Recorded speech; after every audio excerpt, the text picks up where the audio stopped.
we don't see it as a bad thing to update our computer software every 6 months, or even swap it out for a new one every 2 years. But somehow with our own beliefs and worldviews, we don't even look at them. We don't even go like, oh, is this still serving me? Is this belief still accurate 6 years like since I've adopted it? Maybe it's time to update that. And so he actually teaches people to look at yourself as you would at a computer, and really look at all the beliefs you have as programs, and then see every like 3 to 6 months, check in with yourself and go, is this belief still serving me? Because people do it because they're not aware of it. A lot of people operate the other way around. So their beliefs are guiding everything they do. Whereas we should, on a conscious level, go like, what beliefs do I have to adopt? What beliefs do I have to update to like get where I want to go? Analyze your belief systems, your programming, and then see if you need an update. Okay, guys, today we're joined by Aaron Darko, who is a health transformation coach who specifically focuses on mindset and also wants us to change our relationship with food. So thank you very much, Aaron, for joining me all the way from Bali. And we're going to get into the health stuff a little bit later on, because I want to say that I'm super excited for this episode, because Aaron and I actually started a really interesting conversation a couple of months ago. We never really got to finish it. We attended an event together, and Aaron said something to me that I found interesting. He said to me that he always felt as if in a relationship, a guy had to be the strong one. To which I replied, that's funny, because I was always made to believe that I, as a woman, had to make myself smaller and weaker so the guy could come in and save me. And that's sort of like, we never actually discussed where that came from and how we're handling that now. So maybe that's the first question from me to you, is like, is that still something you believe, that the guy should be the strong one in a relationship? So my beliefs have changed slightly. I believe that there is such a thing as equality, but I'll give you a bit of background before I answer the question. So I was raised in a family where my father was the man of the house, right? So that's probably where most of my belief comes from observing how he was with my mum, they were married now, they're divorced for the last like 15 years, I think. So that's where I learned that. Because anything we wanted, ask your dad, right? So it was always, oh, dad's the one that makes stuff happen around here, you know? So if I want to have the power, I need to be like dad. And so that was what I learned just from observing from an early age. So I think on a subconscious level, that's what I took into my relationships as well. Like always, if I met a woman who was quote unquote powerful or was a control freak like me, that was a turnoff. Like that, I would never go for a woman like that for an intimate relationship, because I would not have control. And I've actually observed some of my friends, you got two people, male and female, in an intimate relationship, and they're both doing really well in their careers. They're both like CEOs. And in an intimate relationship, what I've observed, like maybe you can tell me otherwise, but just from my friends, it never works, because they're constantly fighting. Each one wants to be in the power position, and no one wants to, I guess, compromise and, you know, just be the one that's not in the power position all the time. But another interesting thing is my ex-girlfriend, who I was with for about 7 years in Thailand, she is actually a boss. She owns her own company. She's got employees. And I was with her when she had nothing. And then she basically morphed into this CEO of this yoga company in Thailand. And it's interesting thinking about her and observing her now, because when we were in a relationship, she said to me that when she comes to me and she's intimate with me, like when she comes home from work, she is letting me be the boss. Like she kept on saying that. She's like, I'll let you be the boss. Because she's the boss in every other area of her life. But when she comes back after a hard day's work, she doesn't want to be the boss. She wants, you know, someone to take care of her. And so that was that was the role that I was playing in that relationship, which was cool. Like I wasn't cooking for her or anything like that, but you know, like in terms of the emotional support and making decisions on where to eat, for example, like what we're going to do on the weekend, stuff like that. That was all my doing, and she loved that. I think it's interesting that you say that, because I don't like to call myself a boss, but I'm gonna. Yeah, So you are. so for me it was interesting because of course I was married before, and that was a very unhealthy relationship, very much a relationship where I put away my dreams and ambitions and made myself smaller, often dumber, more soft spoken, less opinionated, just to make the other person feel more like a man. And that didn't work. And then afterwards, like I've been single roughly 2.5, 3 years. And I sort of switched over in the completely other side. So for a long time, I felt like I had to make myself weaker in order for the other person to feel more like a man. Whereas then when that relationship ended and I started my business, it very much went into the other extreme. So I became very forceful and very much in my masculine energy all the time, which of course like scared guys. And the only guy that I was able to attract in that moment was like a guy who wasn't much of a guy's guy, who actually wanted the woman to take care of him, which to me is not attractive at all. So I think it's interesting that you say from your ex-girlfriend, I am very much now in that category where I have my business and I run my business. But then when it comes to my relationship, I've had to learn to go back in my feminine and to sort of go back and forth in that a lot. And I do enjoy when a man actually takes charge, but I also need to realize that in order for a man to be able to take charge, I have to let him. So that's why I think it's interesting that you said that she said to you that she's letting you be the boss. And I'm like, that's exactly it, because I know I can be the boss. But yes. if I want you to be the boss, so then I have to sort of go more in that like flowy feminine energy where I'm like, just like, you be the boss now, and be a little bit less forceful. And then at the same time, still like for me, it's like important to find or to date people that do appreciate me for being opinionated or do appreciate me for taking charge at times. For me, the dynamic doesn't work when the guy always takes charge, but for certain things. We always talk like this is girly and this is like masculine, whereas I believe that you need both. Yeah. Each person needs both. And it was actually funny because before we started recording this, I was like, let me go on Google and look at like the definition of what does it mean to be a man. And I was actually thinking I was going to find something like very macho, but then actually this popped up. I'm going to read it to you and then you can give me your opinion on that.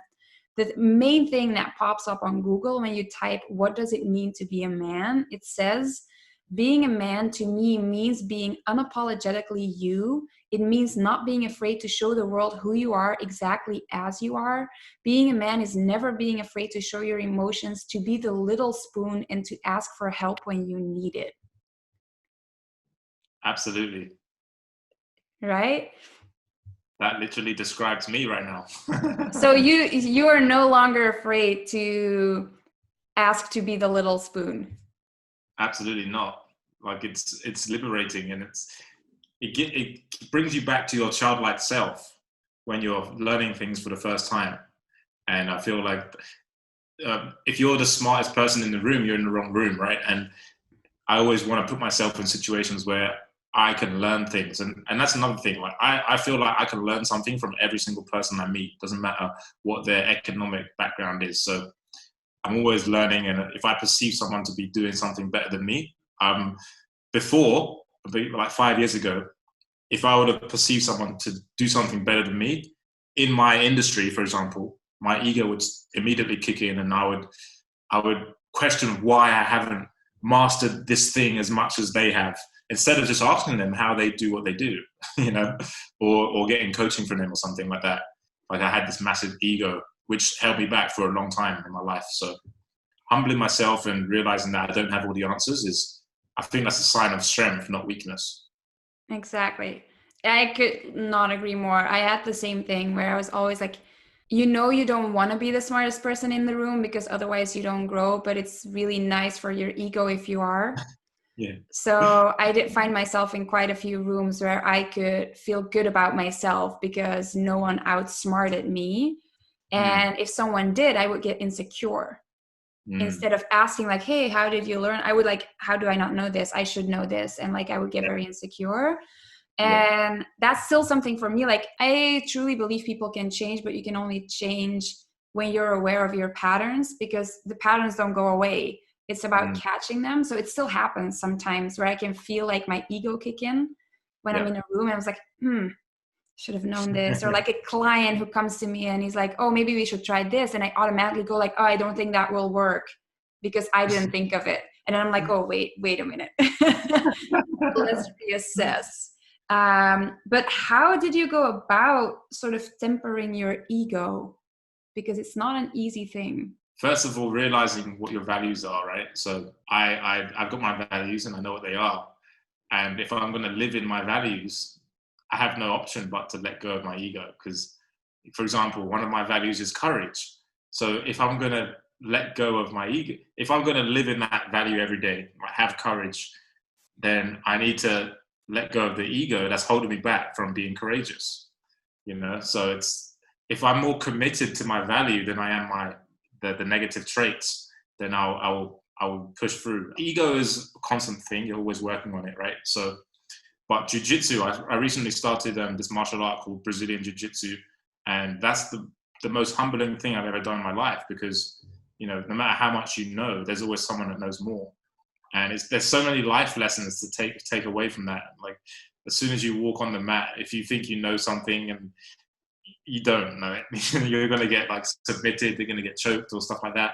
So not having an ego is the biggest contributing factor to you actually succeeding in martial arts.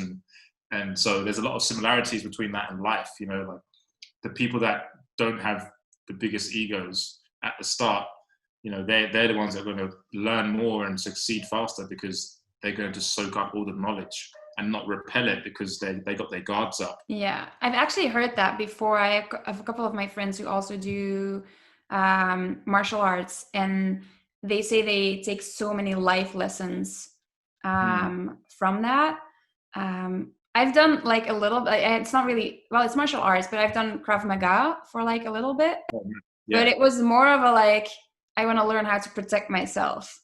Yes. And I know this because this is something that stayed with me as well. When we were in Bali together at the event, you did a training session in the morning, and you're really good at making it playful and not making it look like or feel like exercise. But there was one thing that you had us do, and it was like, you had to like kneel down and try to push your partner over. And I got partnered up with you at some point.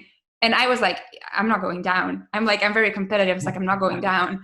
So I just started pushing you, and you were like, hey, you're really pushing me. It's like, you gave me an assignment. I had to push you over. That's what I'm going to do. And so that for me was like, it's just stuck with me, because I was like, I didn't get it. I was like, you asked me to push you, right? Like, what did you want me to do? Yeah, I remember that. I was like, damn, she's like really strong. I was like, I'm not going down. Like, as soon as you tell me what to do, I was not going down. But that's, I think, maybe how we can lead into the health part of the podcast, is like, you have such a great way of making it playful and not making it seem like work or a workout. How did that come about? Did you always know that you wanted to do something health and fitness related, or is there a backstory there as well? Yeah, there's a lot of backstory there. So I was just getting my body assessed and seeing how my muscles are firing and stuff like that just now. And the guy was asking me about my career, because he just assumed that I have been in this industry for 2 decades, like most of the people here in Bali.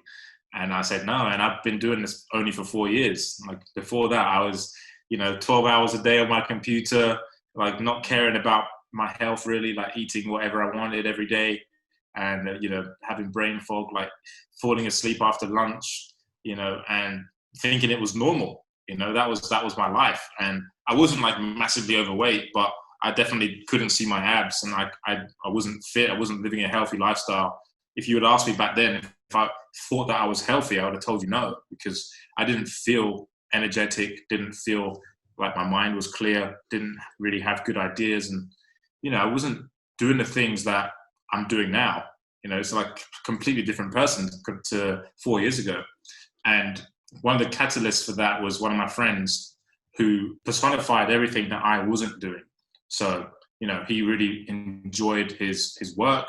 He had a great relationship with his partner.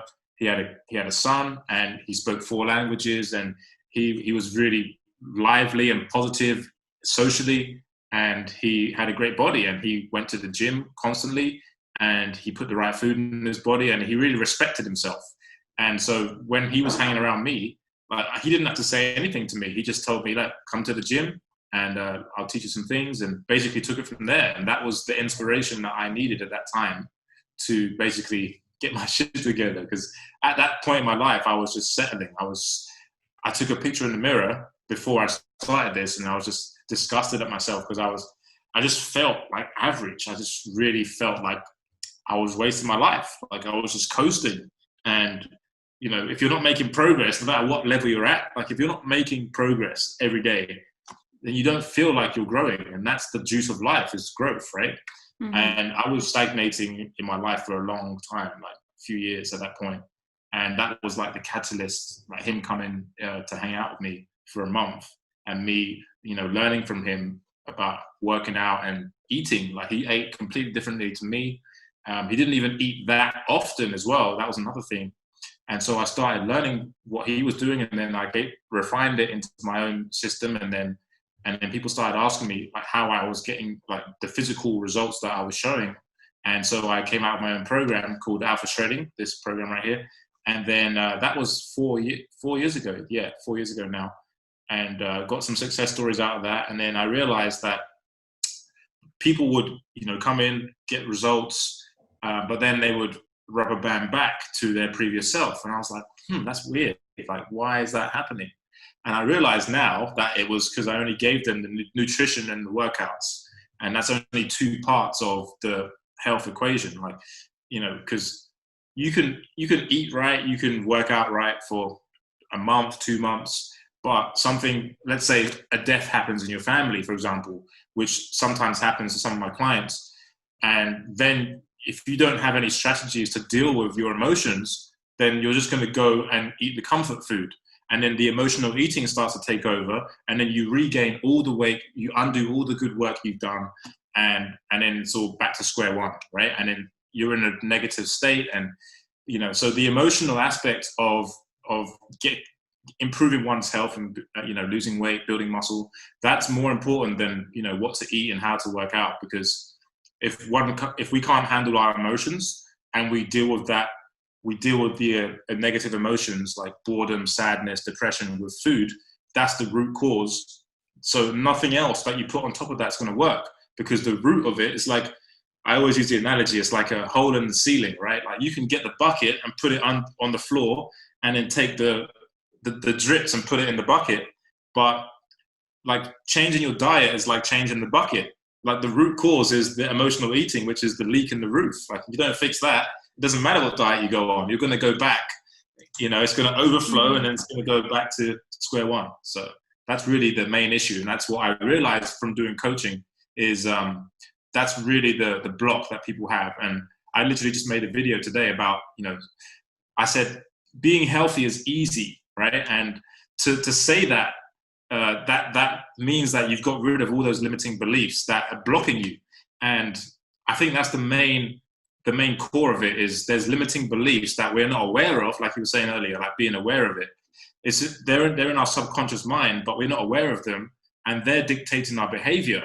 So one example I like to give is my business mentor. He wanted a 6-pack, and he actually got one after a lot of work. He gave up alcohol for a year, and he got a 6-pack, but then he sabotaged it. And then he basically went back to his previous self. And then I remember asking him, I said, why did you sabotage your own results? Like you had it. Like he showed me the picture at dinner. He's like, yeah, dude, this was me like a month ago. I was like, what happened? He said, I didn't feel worthy of a 6-pack. Like I didn't feel like I deserved it. And so that's why he subconsciously sabotage his own results and started eating lots of chocolate, lots of potato chips, because he doesn't feel like that's him. And so that's his self-image is still here, and he needs to upgrade the way he sees himself to feel like he deserves it. And another example is when I first went on business class a few years ago, when I was on that plane, because I had imagined it, like this is part of how you upgrade self-image, right? Like, because I imagined me going on the plane in business class, and I imagined it in super great detail, like me turning left on the plane instead of turning right, you know, like sitting down and then taking my bags, putting it in the compartment, me getting the champagne glass, and then pushing the button so I can just lie flat. Like, I imagined everything. So when it actually happened, I was just like, yeah, like push that button. I was like, give me that glass. Like, it felt normal to me. I love that, because I had the exact same thing happen. Oh, really? First class on the plane, but it happened a bit different. Like, it happened now with the whole coronavirus situation. I had to go back home. I still I know for sure, like, I have some money mindset issues. I grew up with a single mom. We weren't poor, but we weren't rich either. We heard a lot of stuff about, like, people get rich, they must be mean people, or they must have done something illegal to get rich. So even now that I'm making really good money, I'm still like struggling to like treat myself. And so when I had to fly back I flew from Bali to Jakarta, and then from Jakarta to Paris. It was like a government subsidized plane from Qatar Airways. And I just thought, like, I've sort of, my mindset and the way that I ask for things from the universe has changed over the last year. So I'm like, there's never any harm in asking. Everyone's assuming we're all going to fly coach, but what if I ask?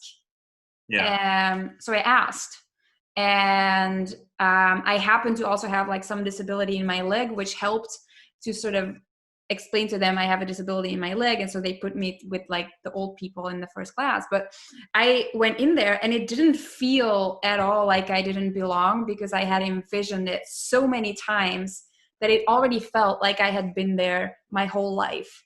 And it already from that one time felt like I'm never flying coach again.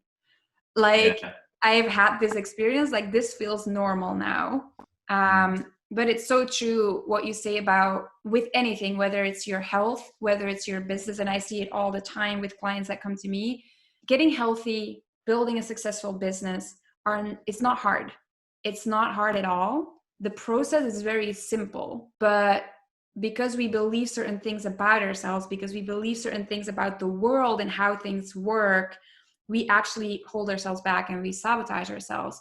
I was on a call actually with someone yesterday, and we were talking about a new business partnership. Like, I come in to help her because it hasn't been working.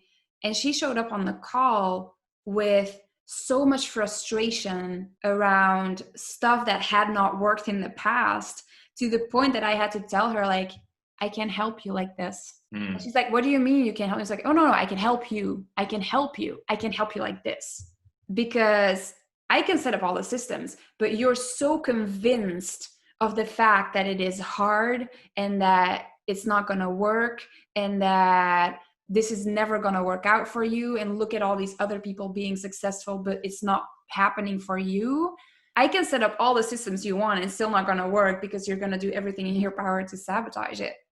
Absolutely. Yeah. And she was like, oh. And then she actually texted me later that night. I was like, I'm so sorry. But I was like, I could feel your frustration all the way through the Zoom call. And I was like, I can't, like, I don't know. I can help you in like 90% of my like business, or 90% of my job as like a business developer and a business coach is to help you through that. But at some point, like, there was so much frustration there. I was like, I didn't know what to say anymore. And that's what a lot of people don't understand is like, are there certain magic bullets to like getting healthy or building a business? Sure. But even if we give them to you, if your mindset isn't ready, it's not gonna work. Exactly. And that's like, you've seen that with your clients, right? Like, I heard something once from this guy, his name's Dan Locke, and he said that our job is to improve people's programming. because there's no bad people. Like the people that are coming to us, they're not bad people. They're just people with bad programming. So our job is to help them overcome those negative programs that they have. Yeah, I love that. I actually, I don't know if you know the book. It's called The Code of the Extraordinary Mind. It's from the guy from Mind Valley. And that's sort of the book that like got me started. And he used to be a software engineer. So he talks about how we don't see it as a bad thing to update our computer software every 6 months or even swap it out for a new one every 2 years. But somehow with our own beliefs and worldviews, we don't even look at them. We don't even go like, oh, is this still serving me? Is this belief still accurate 6 years like since I've adopted it? Maybe it's time to update that. And so he actually teaches people to look at yourself as you would at a computer and really look at all the beliefs you have as programs, and then see every like 3 to 6 months, check in with yourself and go, is this belief still serving me? Because people do it because they're not aware of it. A lot of people operate the other way around. So their beliefs are guiding everything they do. Whereas we should, on a conscious level, go like, what beliefs do I have to adopt? What beliefs do I have to update to like get where I want to go? Yeah. So that, like, I love when people say it's programming, because I'm all for, like, I'm very technical and analytical. I'm all for that. Like, analyze your belief systems, your programming, and then see if you need an update, and then 100%. do that. That's what I'm doing, just writing out, like literally writing out what I believe about certain things and questioning those beliefs. Like, why do I believe this? And just questioning that and literally writing it down. So it's bringing the subconscious thoughts to the conscious mind. So I'm aware of these things. And then I look at them like, I need to change that, Mm-hmm. And so that's what I've been doing. And I do work on myself every day. So I'm reading constantly about, so one of my weak points in intimate relationships was past tense, Okay. was being emotionally intelligent. Like I always used to view, my last girlfriend, she was my most feminine partner I've ever had. And I didn't know how to deal with her feminine energy. Like I just viewed it as stress, and which led me to break up with her. And I broke up with her because I projected my stress onto her, and also took her emotional state as giving me stress. So I was basically blaming her for giving me stress. Can I ask something? Because this is interesting. Because we started this conversation out with you saying that because you're so much in your masculine and in control and all that stuff, that you don't think it would work with a woman who's also like that. But then now you're talking about apparently a partner or an ex-partner that was very much in her feminine. Yeah. And that also did not work. Yeah, because of the emotional intelligence. Like I just didn't know how to handle her emotions. Yeah. That's interesting to me. So like for me, I'm sort of the same. Like it would never work with someone who is too much in their masculine, but I want them to be in their masculine just enough. So for me, it's like, I think emotional intelligence in general, whether it's in business or in personal life, is so important. And it goes further than, for me at least, understanding other people's emotions. It's first and foremost understanding your own and being able to divide the two, especially when you're in an intimate relationship. For me, for the longest time, when I was with a partner, I found it hard to distinguish who am I and who's my partner, and this is who we are together. And so when I feel something, that's my emotion. That's not for them to deal with, and vice versa, because I would very much be like you. If like my partner was too turbulent, I would feel all of that and I would take it on as my own. And then my masculine part would kick in and would be like, but I need to fix it. And that for me was something I had to learn. Like, you don't have to fix other people's emotions. Like you don't, if someone's stressed, it's not up to you to fix it. They just want to vent. They just want to. Yes. Exactly. And that's why, like, if a partner is too turbulent, sometimes for me that's stressful, because I'm like, so you want me to fix it, or what do you want me to do exactly? I want to help. Yes, exactly. And this is exactly what I'm studying of late is, oftentimes, this is what I learned since dumping my ex-girlfriend, which I regret, by the way, because of what I've learned since. You know, I didn't need to dump her.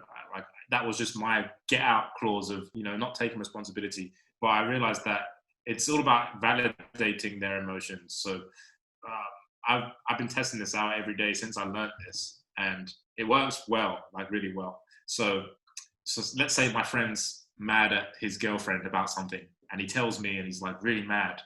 Like I'll just be like, seems like you're really angry, man, or something like that.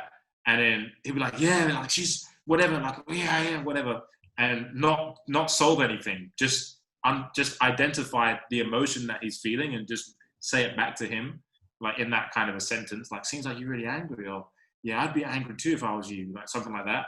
And so that gives him permission to feel the way he's feeling. Yeah. Sometimes that solves a problem there and then without me actually giving my advice. Because when we offer advice, this is another thing that men do a lot, which is what I did all the time, and it never works. When your girlfriend is venting to you, or you know something happened at work, or someone did something to her she didn't like, our first thought, like you said, is to, you know, try and fix the problem. But that never works because they don't want you to fix it. They just want you to listen and validate how they're feeling.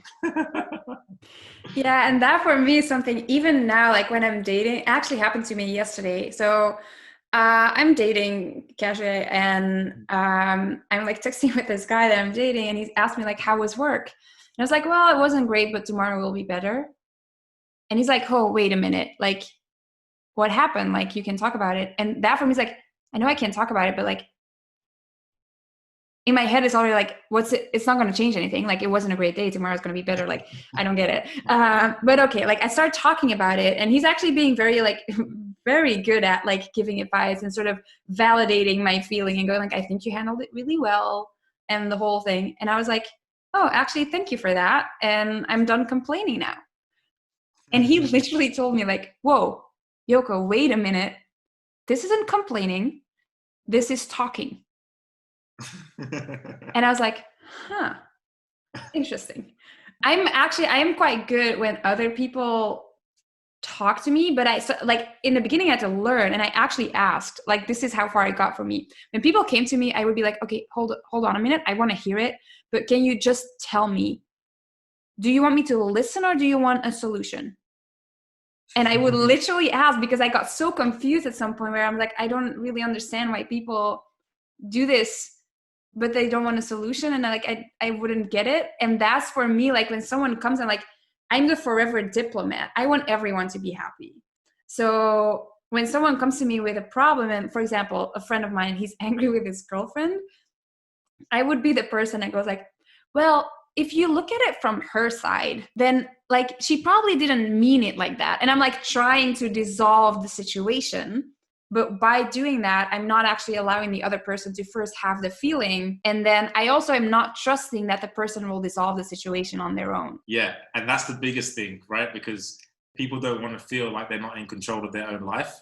So if they don't ask for advice and you give them advice, the sub-communication there is, oh, like this person doesn't think I can solve it by myself, you know, and then they like hold back, or it's very fascinating, you know, like human beings just want to be seen, heard, and understood, right?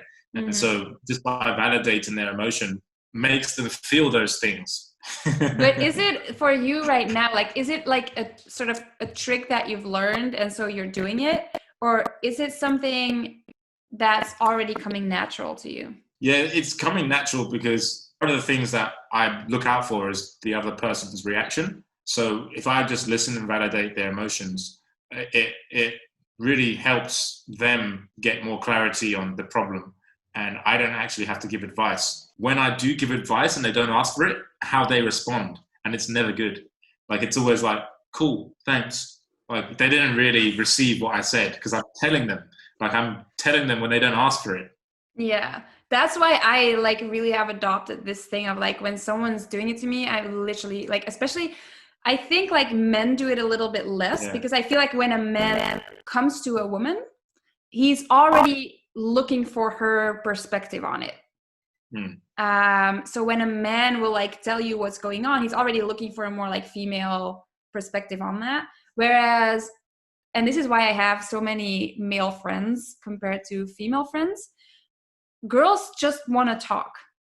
And for me, that's like something I'm very much learning. And I'm like with Ivana in like a women's circle kind of thing every week, and we're learning that. But even when that happens, I literally like go, what do you want? Do you want me to be honest, or do you just want to vent? Because I really want to support you and do what you want, but you need to tell me what it is, because that does not come natural to me. And so I think that also, like when you're talking about dynamics in relationships, whether that's romantic relationships or now for me, business partnerships, you really have to understand the other person's way of communicating also. Yeah. Sure, you can adapt and you can sort of go like, okay, maybe I might not have to offer advice all the time, but you also just have to understand like, oh, when this person comes to me, they're just venting. When this person comes to me, they want a solution.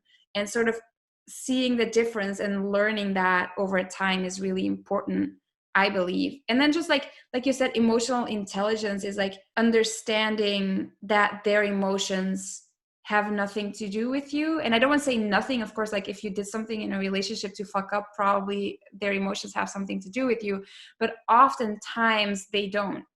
And so I had to learn to go like, okay, they're upset. That doesn't mean that I also need to feel upset. They're stressed. That doesn't mean that I also need to feel stressed. And sort of seeing that the difference between this is my emotion and this is their emotion. And just having that understanding for me made it much easier, because then if someone's upset and they're like, I need to go for a walk, I would be like, okay, yeah, go for a walk. We'll like talk when you get back. And then it's much calmer and the situation gets diffused a lot easier. Whereas if they're upset and then I get upset because they're upset and they go for a walk and I'm like, no, let's talk it out. And you're just creating all this extra tension that's not necessary, because you are just, the emotions are so unclear.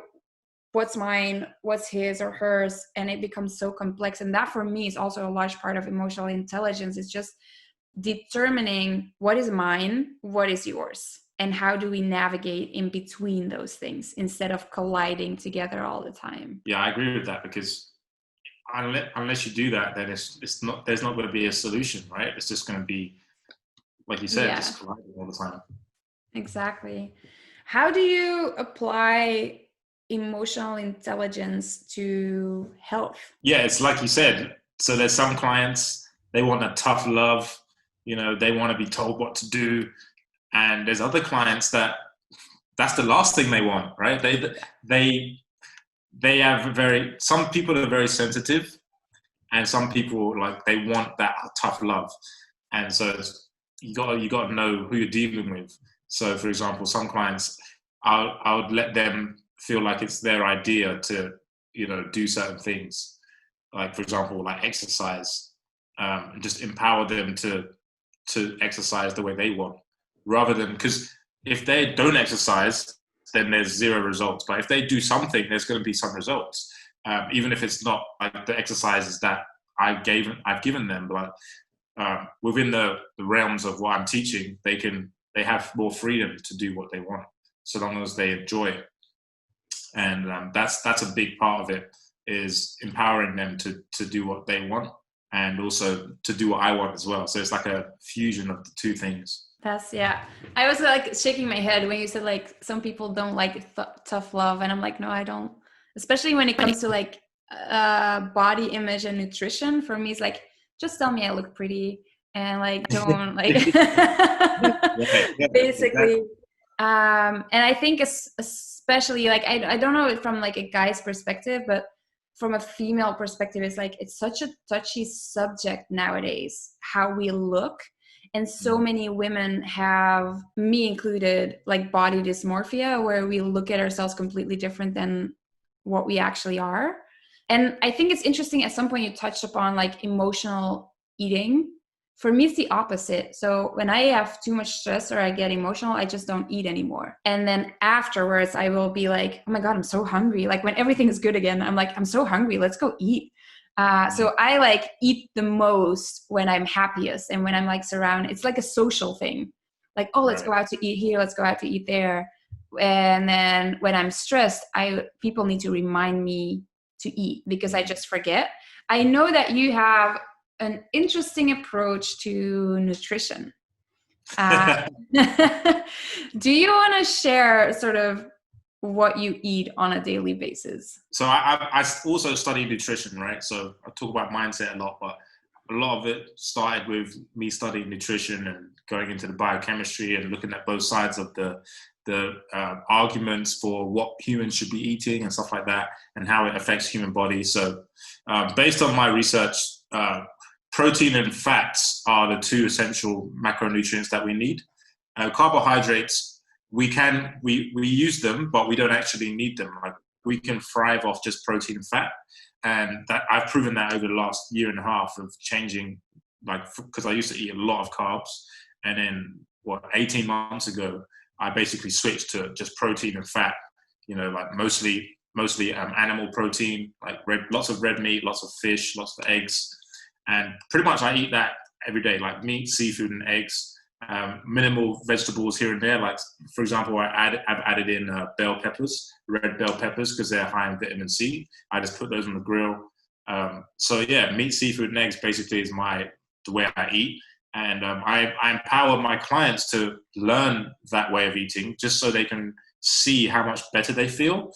Because if you know, for example, one of my clients is an ex-vegan for 5 years, and then he started eating the way I teach, and then he, for 1 month, went back to how he used to eat, and he realized that he was eating way more food and he was not feeling as full, because the food he was eating was less like nutritious, like compared to, you know, eating lots of protein, lots of fat. It fills you up more and it's giving you more micronutrients, like so improving your hormones balance, like zinc, B12, choline for memory, stuff like that, right?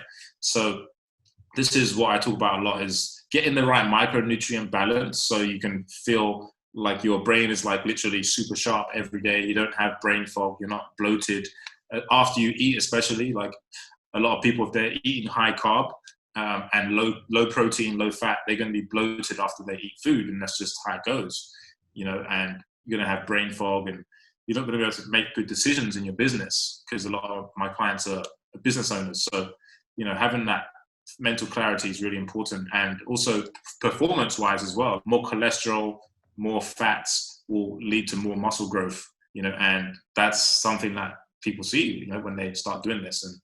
And also the tissue recomposition, like the previous injuries. Like, one of my clients, he used to get injured all the time, and his nickname at work was called the Glass Man, because he always used to get injured, and that was because he wasn't eating the right foods and not doing the right things in the gym. And so those two combined with my program, he's now stronger than ever, and he actually doesn't need me anymore, which is good for him, not good for me, right? Yeah. So yeah, like I remember, like, when we were at Elevate and I saw you order food, and I was shocked, because there was like breakfast buffet, like you could go and get whatever you wanted, and everyone was there like with a variety of stuff. Like, I still like to believe that I eat healthy, but I still had pancakes on my plate, for example. And you literally, like, even at lunch, ordered like 2 omelets extra. And then when we would go out in the evening, everyone got 1 dish, and you ordered 2 steaks, nothing else. Like, you just wanted the meat. And I was like, what's this guy doing? And like, I didn't get it. And I think it's also, especially nowadays, like, we're so confused about nutrition, because you have all these diets that are thrown out there. Oh, you should do low carb. Oh no, you should do this. At some point, it just like gets confusing. You should count calories. You should count macros. What is it that we have to do? And then I saw you do that, and like, my instant reaction was like, that cannot be healthy. That seems like a lot of red meat, a lot of eggs. Like, that's a thing that people tell us not to do. That's going to kill you. And here you are, looking like you do, telling everyone like, hey guys, this actually works. So how do you talk to people like me that go like, yeah, I want to see you in 10 years, whether you're still around? Yeah. 100%. Great question. And it's one I get a lot. Probably the question I get the most. And it comes back to this concept of like the big domino, right? So it's believing that saturated fat, high cholesterol causes heart disease, right? It's probably the biggest health myth out there.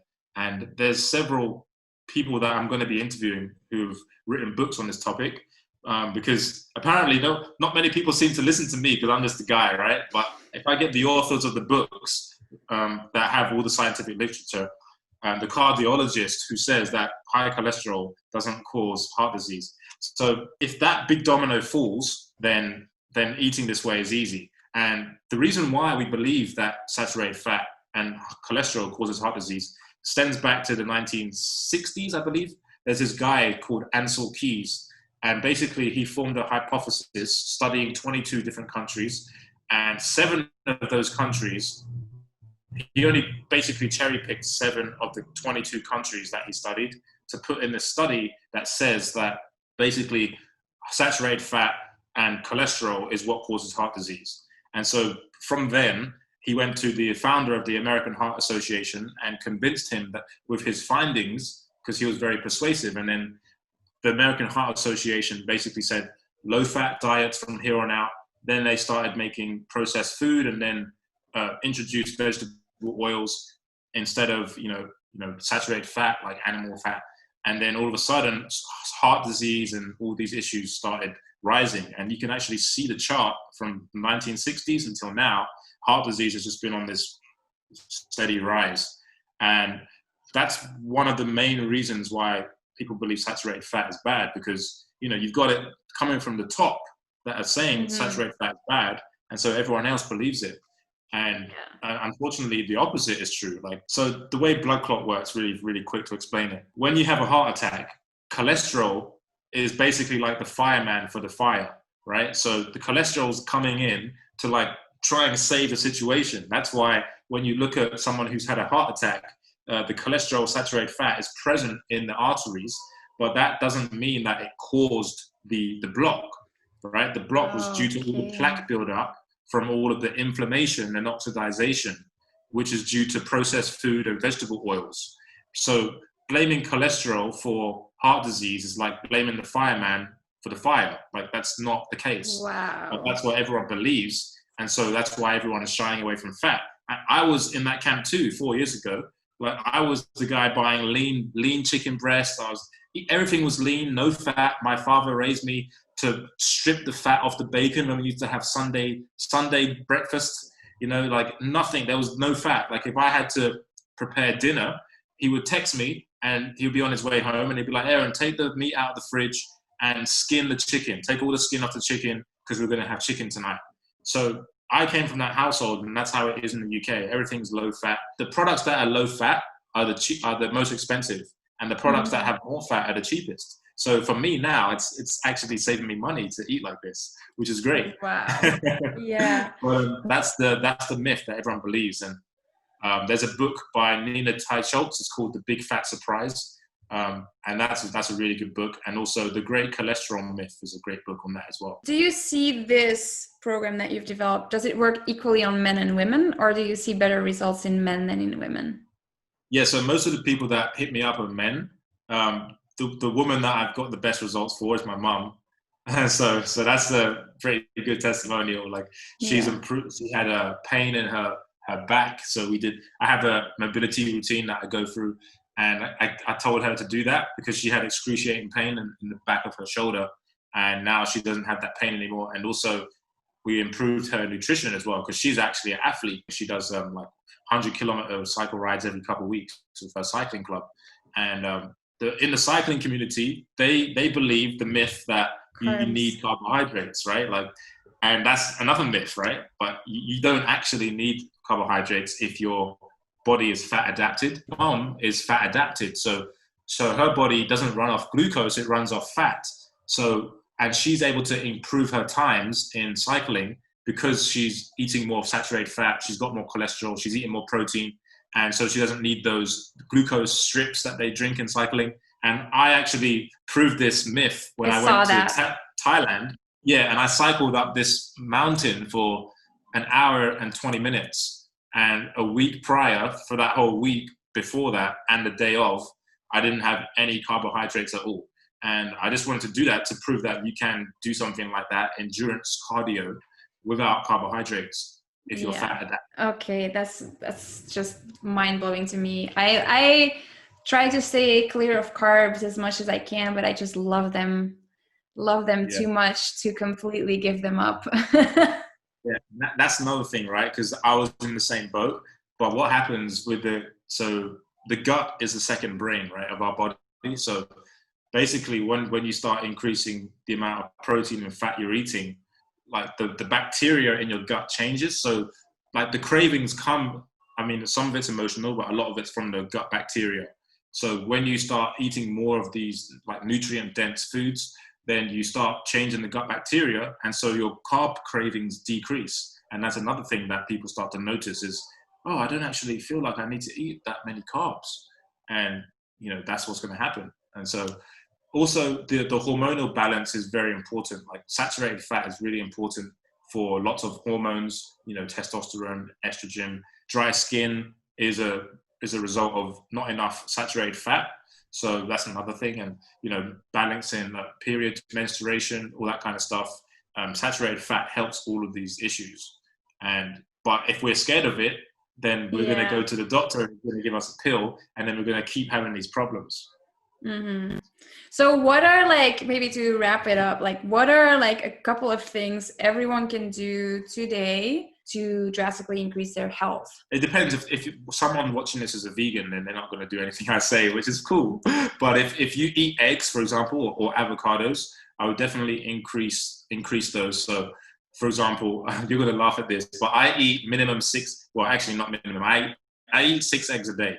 So that's like 42 eggs a week. That's a lot of eggs. I already get, like, my mom already gives me shit because I eat 2 eggs a day. And she's like, that's too much. Like, you have 1 egg a day because, like, she's like, you're going to get a heart attack if you eat that many eggs a day. Yeah. So 6 eggs a day. Yeah. So the reason why I say that is eggs have a lot of saturated fat. And if you get the dark orange yolk, you're going to get omega-3 as well. And you're also going to get choline, which is present in the yolk. And choline is a micronutrient that improves memory. So if you want to be mentally sharp every day, you want to have high levels of that. Choline's found also in red meat as well. But if you just want to eat eggs, you don't have to go to the red meat just yet. That's going to really help you with your mental clarity and be sharper. And that's something that my clients notice as well. Like when you increase the amount of eggs you eat, you become sharper. You start to remember more things. People that have dementia, studies have shown that people that have dementia are very low and deficient in choline. And choline is from eggs and from red meat, for example. And that's the most bioavailable form, meaning that your body's going to absorb it the best, like from food. Like people want to supplement with choline. And one of my clients, he asked me, like, can I supplement? I was like, yeah, sure you can. But no one actually knows how much of that choline you're actually absorbing. Whereas in food, you're absorbing all of it. Magnesium for avocados. Magnesium helps with a lot of things, like it regulates your muscles, right? Like it helps you recover faster, your nerves, and also it helps you sleep better. So magnesium is very important, and that's present in avocados. So you're also going to get the fats from that as well. But avocados is really good to add in as well. Do you believe there's like a limit to like how many like eggs or avocados you should be eating a day? Because I like don't want someone to walk away here and like go like, oh, I'll just go and eat like 10 eggs a day and 10 avocados and like. Yeah. One of my friends, he eats 20 eggs a day. I mean, I like eggs, but I don't want to eat 20 eggs a day, right? But how do you even do that? Like, how do you even eat 20 eggs a day? He has them raw in the smoothie. Oh. Oh no. See, no, that's taking it too far. We're looking for simple things. So people just eat your eggs, eat your avocado. Yeah, maybe so if you throw some red meat in there. Yeah, exactly. So if you're a woman watching this, and if you just, for example, if you eat 1 egg a day right now, just increase that to 2 or 3, and you'll start to see noticeable changes just from that. Like my mom, I encourage her to eat 4 eggs a day because she's like quite active and, for her breakfast. And for her, that's a big stretch. Like 4 eggs is like, whoa. I'm going to show this to my mom because for years I've been trying to get her to eat at least 2 eggs a day because my mom is very much like, I at some point started like counting how many calories she actually eats a day. And it's like, she's been having issues with weight loss. And she's like, yeah, but I'm just never hungry. And she like, the stuff that she does eat is not protein rich at all. And So I was like trying to at least like, mom, at least like eat 2 eggs for breakfast, like at least. And it's been years of me trying and it still has not worked. I cannot get her to eat more than 1 egg a day. So I'm going to show her this and tell her, mom, look, this guy who looks like that is telling you to eat 4 eggs a day. You better start eating 4 eggs a day. Yeah, that's the thing, right? Like people believe that eating fat makes you fat, but it's not the case. Like it's really I think for a lot of people, especially like in Western countries, it's not even about making you fat. They've been told like you eat that many eggs, it's bad for your liver. You're gonna get heart disease. You're gonna get like, I think it's been played as if eating too much eggs or red meat is gonna make you sick. Yeah. And that's the biggest contributor to heart disease is not saturated fat. Like, just to be clear, it's sugar. What causes heart disease is oxidative stress and inflammation in the body. What causes oxidative stress and inflammation in the body is sugar and vegetable oils, not saturated fat. So just off that alone, like that gives people the liberty, the freedom to, eat these foods that they thought were bad for them. But the ironic thing is, everyone that said, like a lot of people who say saturated fat's bad, cholesterol, all this stuff, they're the same people that are eating tons of sugar.